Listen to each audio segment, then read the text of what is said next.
Vous l'avez sûrement aperçu si vous êtes allé vous balader sur le vieux port de Marseille ces derniers jours. L'actuel Ultime Fort, long de 32 mètres et haut de 36 mètres, est l'un des 5 bateaux de course au monde qui sont les plus larges. Une escale dans la cité phocéenne avec pour ligne de mire la route du Rhum en novembre prochain. Le reportage en immersion dans ce géant des mers avec Marie Terrane. Une semaine à quai sur le Vieux-Port et déjà l'heure de repartir. Ok, on va s'arrêter là, Willy. Yves retire les housses, censé protéger les voiles. C'est la première opération, avant même que l'équipage sportif n'arrive, c'est de préparer le bateau pour qu'il puisse avoir les voiles prêts à être déployés.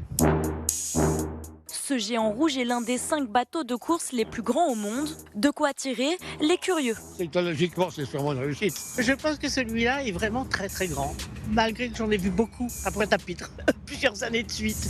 Mais celui-là, il me semble encore plus grand. Précisément 32 mètres de long pour 36 de hauteur. Un trimaran volant désormais entre les mains du skipper Anthony Marchand. C'est là que Anthony Marchand vient dormir quand il est en mer. Donc il a un petit matelas ici tout près de la cellule de manœuvre, derrière du cockpit. Là il y a toute la cartographie, les routages, la météo, etc.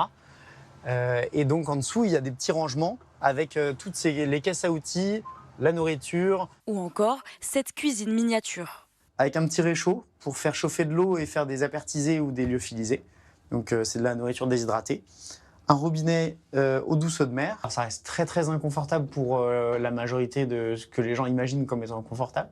Mais ouais, moi je trouve qu'il y a une petite amélioration dans le confort à bord. Autre atout stratégique, des foils plus grands que la moyenne, indispensables pour dépasser les 90 km/h. On vient le plonger dans l'eau.